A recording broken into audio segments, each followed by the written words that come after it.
ਬਾਬੇ ਨਾਨਕ ਦੀ ਮਹਿਮਾ ਸਾਰਾ ਸੰਸਾਰ ਗਾਉਂਦਾ ਆ ਰਿਹਾ ਹੈ, ਚਾਹੇ ਉਹ ਹਿੰਦੂ, ਮੁਸਲਮਾਨ, ਸਿੱਖ, ਈਸਾਈ ਜਾਂ ਫਿਰ ਕਿਸੇ ਹੋਰ ਧਰਮ ਦਾ ਕਿਉਂ ਨਾ ਹੋਵੇ। ਸਾਰੀ ਦੁਨੀਆ ਦਾ ਚੱਕਰ ਲਗਾ ਕੇ ਗੁਰੂ ਨਾਨਕ ਸਾਹਿਬ ਨੇ ਉਸ ਇੱਕ ਪਰਮਾਤਮਾ ਦਾ ਸੰਦੇਸ਼ ਸਾਰੀ ਸ੍ਰਿਸ਼ਟੀ ਦੇ ਵਿੱਚ ਦਿੱਤਾ। ਪਰ ਕੁਝ ਗਲਤੀਆਂ ਕਰਕੇ ਇਹ ਸੱਚ ਉਜਾਗਰ ਨਹੀਂ ਹੋ ਸਕਿਆ ਅਤੇ ਸਮੇਂ ਦੀਆਂ ਗਹਿਰਾਈਆਂ ਦੇ ਵਿੱਚ ਬਾਬੇ ਨਾਨਕ ਦਾ ਇਹ ਸੰਦੇਸ਼ ਦਫਨ ਹੋ ਕੇ ਰਹਿ ਗਿਆ।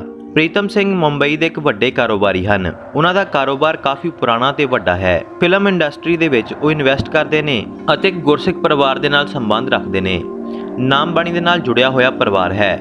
ਪ੍ਰੀਤਮ ਸਿੰਘ ਜੋ ਕਿ 46 ਸਾਲਾਂ ਦੇ ਹਨ, ਉਹਨਾਂ ਨੇ ਸਾਡੀ ਇੱਕ ਵੀਡੀਓ ਦੇਖੀ, ਜਿਸ ਤੋਂ ਬਾਅਦ ਉਹਨਾਂ ਨੇ ਆਪਣੀ ਜ਼ਿੰਦਗੀ ਦਾ ਇੱਕ ਅਹਿਮ ਪੰਨਾ ਦੱਸਿਆ, ਜਿਸ ਨੂੰ ਜਾਣ ਕੇ ਆਪਾਂ ਵੀ ਇੱਕ ਵਾਰ ਹਿੱਲ ਗਏ। ਤੇ ਜੋ ਸੱਚਾਈ ਸਾਡੇ, ਤੁਹਾਡੇ ਤੇ ਸਾਰੇ ਸੰਸਾਰ ਤੋਂ ਲੁਕਾਈ ਜਾ ਰਹੀ ਹੈ, ਉਹ ਕੋਈ ਛੋਟੀ-ਮੋਟੀ ਗੱਲ ਨਹੀਂ ਹੈ, ਸਗੋਂ ਸਾਡਾ ਵਜੂਦ ਮਿਟਾਉਣ ਦੀਆਂ ਹਰਕਤਾਂ ਹਨ। ਪ੍ਰੀਤਮ ਸਿੰਘ ਜੀ ਦੱਸਦੇ ਨੇ ਕਿ ਬਹੁਤ ਮਿਹਨਤ ਕਰਕੇ ਉਹਨਾਂ ਨੇ ਕਾਰੋਬਾਰ ਖੜਾ ਕੀਤਾ, ਪਰਿਵਾਰ ਸੈਟਲ ਹੋਇਆ ਅਤੇ ਇਹਨਾਂ ਸਭ ਦੇ ਵਿੱਚ ਆਪਣੀਆਂ ਸਾਰੀਆਂ ਇੱਛਾਵਾਂ ਪਿੱਛੇ ਹੀ ਛੁੱਟ ਗਈਆਂ। ਸੋ ਕੰਮ ਤੋਂ ਬ੍ਰੇਕ ਲੈ ਕੇ ਮੈਂ ਆਪਣੀ ਪਤਨੀ ਦੇ ਨਾਲ ਘੁੰਮਣ ਦੀ ਯੋਜਨਾ ਬਣਾਈ। ਮੈਨੂੰ ਬਾਈਕਿੰਗ ਦਾ ਸ਼ੌਂਕ ਸੀ ਅਤੇ ਮੇਰੀ ਪਤਨੀ ਨੂੰ ਵੀ ਟਰੈਵਲ ਕਰਨਾ ਪਸੰਦ ਸੀ। ਆਪਾਂ ਫੈਸਲਾ ਕੀਤਾ ਕਿ ਜਗ੍ਹਾ-ਜਗ੍ਹਾ ਤੇ ਰੁਕਦੇ ਹੋਏ ਬਾਈਕ ਦੇ ਉੱਪਰ ਹੀ ਲੇਹ ਲਦਾਖ ਜਾਣਾ ਹੈ ਅਤੇ ਉੱਥੇ ਦੀਆਂ ਵਾਦੀਆਂ ਦਾ ਆਨੰਦ ਲੈਣਾ ਹੈ। ਸਾਰੇ ਲੋਕ ਜਾਂਦੇ ਨੇ, ਕੋਈ ਔਖੀ ਗੱਲ ਨਹੀਂ, ਪਰ ਸਾਡੇ ਲਈ ਉੱਥੇ ਕੁਝ ਹੋਰ ਹੀ ਉਡੀਕ ਕਰ ਰਿਹਾ ਸੀ। 2011 ਦੇ ਵਿੱਚ ਆਪਾਂ ਮੁੰਬਈ ਤੋਂ ਨਿਕਲੇ ਅਤੇ ਜਗ੍ਹਾ-ਜਗ੍ਹਾ ਤੇ ਰੁਕਦੇ ਹੋਏ ਭਾਰਤ ਘੁੰਮਦੇ ਹੋਏ ਆਪਾਂ ਲੇਹ ਲਦਾਖ ਦੀਆਂ ਹੱਦਾਂ ਤੱਕ ਪਹੁੰਚ ਗਏ। ਬਾਈਕ ਨੇ ਰਸਤੇ ਦੇ ਵਿੱਚ ਕੋਈ ਪ੍ਰੋਬਲਮ ਨਹੀਂ ਕੀਤੀ, ਸਾਡੀ ਸਿਹਤ ਵੀ ਬਿਲਕੁਲ ਠੀਕ ਰਹੀ। ਹੁਣ ਤੱਕ ਸਾਡਾ ਸਾਰਾ ਰਸਤਾ ਵਧੀਆ ਕੱਟਿਆ, ਪਰ ਲੇਹ ਵਿੱਚ ਦਾਖਲ ਹੁੰਦੇ ਹੀ ਬਾਈਕ ਦੇ ਵਿੱਚ ਕੋਈ ਪ੍ਰੋਬਲਮ ਆਈ। ਆਪਾਂ ਇਗਨੋਰ ਕੀਤਾ, ਜੋ ਸਾਡੀ ਸਭ ਤੋਂ ਵੱਡੀ ਗਲਤੀ ਸੀ, ਤੇ ਰਸਤੇ ਵਿੱਚ ਹੀ ਬਾਈਕ ਬੰਦ ਪੈ ਗਈ। ਸਾਰਾ ਇਲਾਕਾ ਸੁੰਨਮਸਾਨ ਸੀ, ਪਹਾੜਾਂ ਤੇ ਪੱਥਰਾਂ ਨਾਲ ਭਰਿਆ ਹੋਇਆ ਸਾਰਾ ਇਲਾਕਾ, ਨਾ ਕੋਈ ਦੁਕਾਨ ਤੇ ਨਾ ਕੋਈ ਇਨਸਾਨ। ਸਾਨੂੰ ਇੰਜ ਲੱਗ ਰਿਹਾ ਸੀ ਕਿ ਸ਼ਾਇਦ ਆਪਾਂ ਕਿਸੇ ਗਲਤ ਰਸਤੇ ਦੇ ਉੱਤੇ ਪੈ ਚੁੱਕੇ ਹਾਂ। ਆਖਿਰ ਹਨੇਰਾ ਹੋਣ ਲੱਗਿਆ ਤੇ ਉੱਪਰੋਂ ਠੰਡ ਵੀ ਕਾਫੀ ਸੀ। ਔਰਤ ਨਾਲ ਸੀ, ਜਿਸ ਕਾਰਨ ਡਰ ਹੋਰ ਵੀ ਵੱਧ ਗਿਆ। ਮੈਂ ਇਹ ਸੋਚ ਕੇ ਪਰੇਸ਼ਾਨ ਹੋ ਰਿਹਾ ਸੀ ਕਿ ਜੇਕਰ ਸਾਨੂੰ ਕੋਈ ਇੱਥੇ ਮਾਰ ਵੀ ਗਿਆ ਤਾਂ ਸਾਡੀਆਂ ਲਾਸ਼ਾਂ ਤੱਕ ਨਹੀਂ ਲੱਭਣੀਆਂ।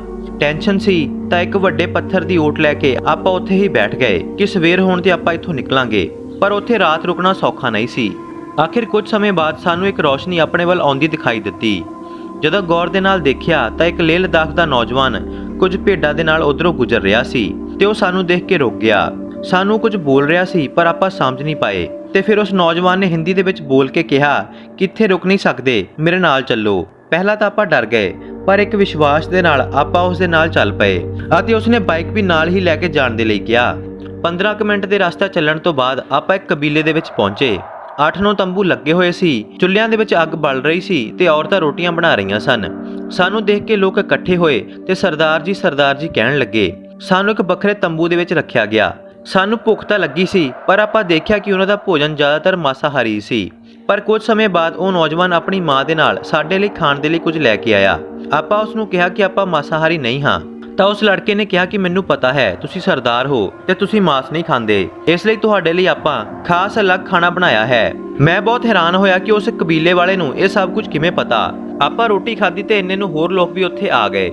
ਨੌਜਵਾਨ ਨੇ ਕਿਹਾ ਕਿ ਤੁਸੀਂ ਸਾਡੇ ਕਬੀਲੇ ਦੇ ਵਿੱਚ ਆਏ ਹੋ, ਆਪਾਂ ਬਹੁਤ ਖੁਸ਼ ਹਾਂ। ਇਸ ਲਈ ਸਾਡੇ ਕਬੀਲੇ ਦੇ ਲੋਕਾਂ ਨੂੰ ਇੰਜ ਲੱਗ ਰਿਹਾ ਹੈ ਕਿ ਸਦੀਆਂ ਬਾਅਦ ਨਾਨਕ ਲਾਂਬਾ ਸਾਡੇ ਕਬੀਲੇ ਦੇ ਵਿੱਚ ਪਧਾਰੇ ਨੇ। ਇਹ ਸੁਣ ਕੇ ਮੈਂ ਬਹੁਤ ਹੈਰਾਨ ਹੋਇਆ ਕਿ ਗੁਰੂ ਨਾਨਕ ਲਾਂਬਾ ਆਪਾਂ ਸੁਣਿਆ ਤਾਂ ਸੀ, ਪਰ ਉਸ ਦੇ ਪਿੱਛੇ ਦੀ ਸੱਚਾਈ ਆਪਾਂ ਜਾਣ ਨਾ ਸਕੇ। ਲੇਹ ਲਦਾਖ ਚੀਨ ਦੇ ਇਲਾਕਿਆਂ ਦੇ ਵਿੱਚ ਗੁਰੂ ਨਾਨਕ ਸਾਹਿਬ ਨੂੰ ਗੁਰੂ ਨਾਨਕ ਲਾਂਬਾ ਕਿਹਾ ਜਾਂਦਾ ਹੈ। ਉਸ ਲੜਕੇ ਨੇ ਦੱਸਿਆ ਕਿ ਸਾਡਾ ਕਬੀਲਾ ਬਹੁਤ ਪ੍ਰਾਚੀਨ ਹੈ। ਸਾਡੇ ਬਜ਼ੁਰਗ ਦੱਸਿਆ ਕਰਦੇ ਸੀ ਕਿ ਆਪਣੀ ਉਦਾਸੀਆਂ ਦੇ ਸਮੇਂ ਗੁਰੂ ਨਾਨਕ ਸਾਹਿਬ ਸਾਡੇ ਕਬੀਲਿਆਂ ਦੇ ਵਿੱਚ ਆਏ ਸੀ ਤੇ ਗੁਰਬਾਣੀ ਦਾ ਉਪਦੇਸ਼ ਦਿੱਤਾ ਸੀ। ਉਹਨਾਂ ਸਮਿਆਂ ਦੇ ਵਿੱਚ ਦੁੱਧ ਤੇ ਭੇਡਾਂ ਦੀ ਉੱਨ ਦਾ ਕਾਰੋਬਾਰ ਚੱਲਿਆ ਕਰਦਾ ਸੀ। ਉਹਨਾਂ ਸਮਿਆਂ ਦੇ ਵਿੱਚ ਕਿਸੇ ਬਿਮਾਰੀ ਕਾਰਨ ਉਹਨਾਂ ਦੇ ਪਸ਼ੂ ਮਰ ਜਾਂਦੇ ਸੀ, ਪਰ ਨਾਨਕ ਲਾਂਬਾ ਦੀ ਕਿਰਪਾ ਦੇ ਨਾਲ ਉਹ ਬਿਮਾਰੀ ਦੂਰ ਹੋਈ ਜਦੋਂ ਗੁਰੂ ਨਾਨਕ ਸਾਹਿਬ ਨੇ ਰਾਤ ਦੇ ਸਮੇਂ ਉਹਨਾਂ ਦੇ ਕਬੀਲਿਆਂ ਦੇ ਵਿੱਚ ਗੁਰਬਾਣੀ ਦੇ ਸ਼ਬਦ ਗਾਇਨ ਕੀਤੇ ਸੀ। ਉਦੋਂ ਤੋਂ ਹੀ ਸਾਡਾ ਕਬੀਲਾ ਗੁਰੂ ਸਾਹਿਬ ਦੀ ਕਿਰਪਾ ਨੂੰ ਯਾਦ ਰੱਖਦਾ ਆ ਰਿਹਾ ਹੈ। ਪਰ ਬਾਅਦ ਦੇ ਵਿੱਚ ਕਬੀਲੇ ਵੰਡੇ ਗਏ ਤੇ ਗੁਰੂ ਨਾਨਕ ਸਾਹਿਬ ਦੀ ਯਾਦ ਵੀ ਫਿੱਕੀ ਪੈ ਗਈ। ਹੁਣ ਸਾਡੇ ਕਬੀਲੇ ਦੇ ਕੁਝ ਘਰਾਂ ਦੇ ਵਿੱਚ ਹੀ ਇਹ ਯਾਦ ਤਾਜ਼ਾ ਹੈ। ਉਸ ਨੌਜਵਾਨ ਨੇ ਕਿਹਾ ਕਿ ਆਪਾਂ ਕਦੀ ਇਸ ਇਲਾਕੇ ਦੇ ਵਿੱਚੋਂ ਬਾਹਰ ਨਹੀਂ ਗਏ ਤੇ ਕਦੀ ਵੀ ਸਰਦਾਰ ਸਿੱਖ ਦੇ ਨਾਲ ਰਾਬਤਾ ਕਾਇਮ ਨਹੀਂ ਕਰ ਸਕੇ, ਪਰ ਅੱਜ ਗੁਰੂ ਨਾਨਕ ਸਾਹਿਬ ਦੀ ਕਿਰਪਾ ਦੇ ਨਾਲ ਉਹਨਾਂ ਦਾ ਸਿੱਖ ਸਾਡੇ ਘਰ ਪਧਾਰੇ ਹਨ, ਜਿਸ ਕਰਕੇ ਉਹਨਾਂ ਦਾ ਕਬੀਲਾ ਬਹੁਤ ਖੁਸ਼ ਹੈ। ਹੁਣ ਮੈਂ ਉੱਥੇ ਕੀ ਬੋਲਦਾ, ਕੋਈ ਸ਼ਬਦ ਨਹੀਂ ਸੀ ਮੇਰੇ ਕੋਲ। ਸਾਡੇ ਬਾਬੇ ਦੀਆਂ ਰਹਿਮਤਾਂ ਕਿੱਥੇ-ਕਿੱਥੇ ਵਰਤ ਰਹੀਆਂ ਨੇ, ਆਪਾਂ ਅੰਦਾਜ਼ਾ ਤੱਕ ਨਹੀਂ ਲਗਾ ਸਕਦੇ। ਉਹਨਾਂ ਦੀਆਂ ਰਹਿਮਤਾਂ ਦੇ ਨਾਲ ਸਾਨੂੰ ਹਰ ਜਗ੍ਹਾ ਦੇ ਉੱਤੇ ਮਾਣ ਸਤਿਕਾਰ ਮਿਲ ਰਿਹਾ ਹੈ, ਉੱਥੇ ਵੀ ਜਿੱਥੇ ਸਾਨੂੰ ਕੋਈ ਜਾਣਦਾ ਤੱਕ ਨਹੀਂ, ਸਿਰਫ ਤੇ ਸਿਰਫ ਗੁਰੂ ਨਾਨਕ ਸਾਹਿਬ ਦੀ ਸਿੱਖੀ ਕਰਕੇ।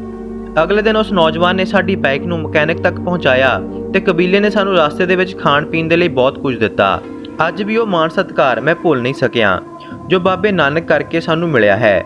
ਸੋ ਹੁਣ ਕੁਝ ਕਾਰਨਾਂ ਕਰਕੇ ਸਾਡਾ ਇਤਿਹਾਸ ਛੁਪ ਰਿਹਾ ਹੈ।